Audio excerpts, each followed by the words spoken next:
There was a time when you could tell an indie game from a mile away. Low-resolution textures, simple art styles, and budgets that showed in every frame.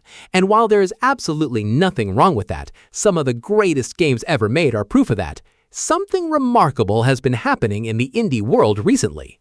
Small studios, tiny teams, and solo developers are somehow producing games that are genuinely indistinguishable from big-budget AAA releases. Stunning environments, Hollywood-quality cutscenes, combat systems, and open worlds that rival titles with $100 million budgets behind them.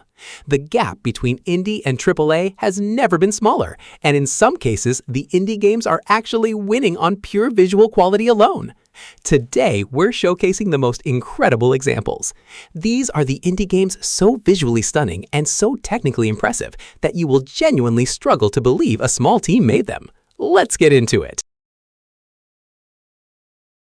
A mid-sized studio rebuilt an entire franchise into something that visually rivaled From Software's own games. Lords of the Fallen relaunched in October 2023 from Hexworks, built in Unreal Engine 5 around a dual realm mechanic that let players flip between the living world and the corrupted mirror version of it in real time. The scale and lighting work looked like it belonged in a much bigger budget release, and the boss designs held up against genre leaders in a way the original 2014 game never managed. Reviews praised the ambition, even where some technical rough edges showed through. It became one of the more surprising visual showcases of that year from the team outside the usual AAA circle. In 2026, it's still one of the best-looking Souls-likes built outside a major publisher's core studios. A team of essentially 3 people spent years building a sequel that looked and played like it came from a studio 100 times its size. Team Cherry finally released Hollow Knight Silksong in September 2025, years after it was first revealed, and the wait became one of gaming's longest-running jokes. What arrived was a hand-drawn Metroidvania with animation, boss design, and musical scoring that felt shockingly premium for a studio this small. Every environment looked meticulously crafted, and the combat carried the same weight and precision fans expected after years of anticipation. Critics called it one of the best games of that year almost universally. In 2026, it stands as proof that a tiny, patient team can outproduce studios with vastly larger budgets and staff. A spin-off of a mobile-adjacent franchise turned into one of the best-looking Souls-likes of 2025. The first Berserker Kazan released in March 2025 from Neeple, a studio mostly known for the long-running Dungeon Fighter online series.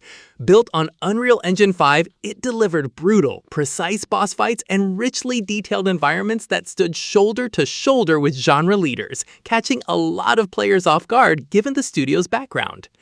Critics praised the combat's depth and the sheer visual polish for a team stepping into a completely new genre. It proved that experience in one style of game can translate into a completely different one at a surprisingly high level. In 2026, it's one of the strongest recent examples of a smaller team delivering AAA-grade combat design.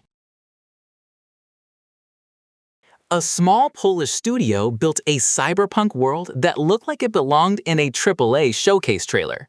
Ghost Runner released in 2020 from One More Level, throwing players into a neon dystopia where a single hit means instant death, forcing pure precision parkour and sword combat. The lighting, city scale, and sheer visual polish looked far beyond what a team of this size usually produces, and the movement felt genuinely next-gen even on a modest budget. It launched with almost no marketing and still built a dedicated cult following through word of mouth alone. A sequel in 2023 reached a much bigger audience on the strength of that reputation. In 2026, the original is still one of the best-looking cyberpunk games nobody expected from a studio this small. A French studio built one of the most stylish martial arts games ever made with a fraction of a AAA budget. Sifu released in February 2022 from Slowclap, combining fluid kung fu combat with a punishing aging mechanic. Every death makes your character older, weaker, but eventually more skilled. The animation work alone looked like it belonged in a much bigger production, fluid, weighty, and cinematic in a way few action games manage. Critics praised both the technical achievement and the difficulty, comparing its combat favorably to genre heavyweights with far larger teams behind them. It became one of the standout action games of that year, on a clearly smaller budget. In 2026, it's still one of the sharpest-looking combat systems in the genre. A team of about 15 people built an entire cyberpunk city and then let you explore it as a cat. Stray released in July 2022 from Blue 12 Studio, a small French team working with publisher Annapurna Interactive. The neon-drenched vertical robot city felt genuinely lived in, packed with lighting and atmosphere that looked like it came out of a much bigger budget. Playing as a stray cat navigating this world, knocking things off shelves and squeezing through vents gave it a personality no bigger studio was really attempting at the time. It became a surprise commercial hit and a cultural moment almost instantly. In 2026, it's still one of the clearest examples of a tiny team punching dramatically above its weight class. A South Korean studio best known for mobile games built one of the best Souls-likes ever made. Lies of P released in September 2023 from Round 8 Studio, reimagining Pinocchio as a brutal Bloodborne-inspired action RPG set in a decaying Belle Epoque city. The atmosphere, boss design, and combat weight matched genre giants almost beat for beat, and critics were genuinely stunned that a team without a AAA action pedigree pulled it off this cleanly. It became one of the best-reviewed Souls-likes outside from Software's own catalog, and a sequel is now in development on the back of that success. In 2026, it's regularly cited as the moment the genre proved it didn't need a massive studio behind it to hit this level of polish. An animation studio with zero game development history made one of the most gorgeous games of its generation. Ember Lab had only ever made short films and commercials before releasing K-Not Bridge of Spirits in September 2021. The Pixar-level character animation and painterly environments looked like they came from a studio with 10 times the budget, and the combat system borrowed smartly from bigger action games without feeling like an imitation. It launched with some technical rough edges on PS5 that held reviews back slightly, but the visual and emotional craft was undeniable. It swept awards for art direction and sound that year despite modest sales. In 2026, it still held up as proof that a first-time team with the right vision can outclass studios many times its size. A team nobody had heard of outside China built one of the best-looking games of the entire generation. Black Myth Wukong released in August 2024 from Game Science, a studio that had never shipped a major title before this. Built in Unreal Engine 5 and based on the Chinese classic Journey to the West, it delivered boss fights and environments that genuinely rivaled anything Sony or Square Enix had put out that year, without the massive publisher backing those studios have. It sold over 20 million copies within months, an almost unheard of number for a first major release from an independent studio. Critics and players kept comparing it directly to established AAA action games, and it held up every time. In 2026, it's still the go-to example of what a small studio can do with enough ambition and time. A team of about 12 people built a cyberpunk city with more visual density than most AAA open worlds. The Ascent released in July 2021 from Neon Giant, a small Swedish studio founded largely by former Avalanche Studios developers. Every layer of its vertical cyberpunk city was packed with neon signage, crowd detail, and lighting effects that made it look like a much bigger budget production, especially impressive running on day one through Xbox Game Pass. The twin-stick shooter combat and RPG progression held up well critically, even though performance issues and bugs at launch held some reviews back. Once patches ironed those out, the sheer visual ambition of the world kept getting cited as one of the most impressive things a team this size had ever built.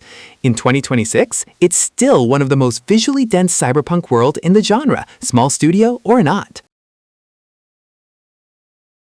Before Silksong ever existed, a team of essentially 3 people built one of the most acclaimed games of its decade. The original Hollow Knight released in 2017 from Team Cherry, a tiny Australian studio working with a fraction of a typical AAA budget. Its hand-drawn atmospheric world, tight combat, and genuinely massive interconnected map felt far bigger and more polished than anything a team this size usually produces.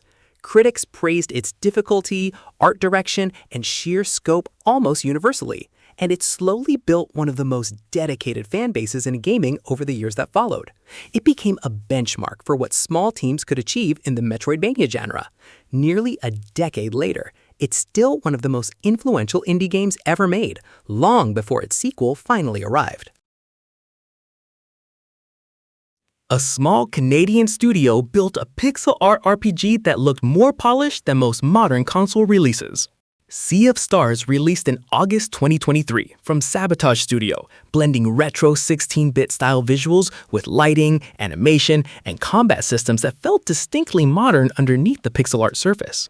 The turn-based combat rewarded precise timing on both attack and defense, and the presentation, particularly its lighting effects, looked far more advanced than the genre it was playing tribute to. Critics called it one of the best RPGs of that year, praising how a small team modernized the classic style without losing what made it special.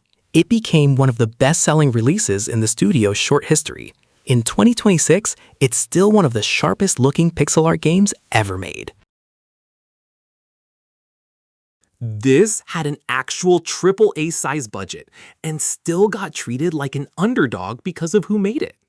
Immortals of Aveum released in August 2023 from Ascendant Studios, a brand new team founded by industry veterans and backed by Electronic Arts, with a genuinely massive budget for a first-time studio. The first-person magic combat and Unreal Engine 5 visuals looked every bit as polished as the biggest shooters on the market, with spell effects and environmental detail built to blockbuster standards.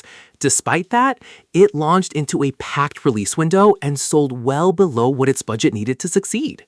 Critics respected the visual ambition, even where the story fell flat. In 2026, it's remembered as proof that even AAA-level production doesn't guarantee an audience will show up. A team of about 30 people in France built one of the best-looking RPGs of 2025. Clair Obscur Expedition 33 released in April 2025 from Sandfall Interactive, a small studio nobody had heard of before this game. Its turn-based combat system, blended with real-time dodge and parry mechanics, paired with painterly, Belle Epoque-inspired environments that looked like they belonged in a Square Enix flagship release. Critics were stunned that a team this size produced visuals, music, and boss design at this level, and it became one of the most acclaimed RPGs of the year almost overnight. Sales far exceeded expectations for a studio of its scale. In 2026, it's the clearest recent proof that a small, focused team can outshine studios with 100 times the headcount. A studio best known for smaller cooperative shooters built a genre hybrid that looked like a full AAA production. Remnant 2 released in July 2023 from Gunfire Games, blending Souls-like combat with third-person shooting across procedurally shifting worlds, pulled from multiple different genres and aesthetics in a single game. The environmental variety and boss design punched well above what a studio of this size usually delivers, and the co-op structure gave it a scale that felt bigger than its budget suggested.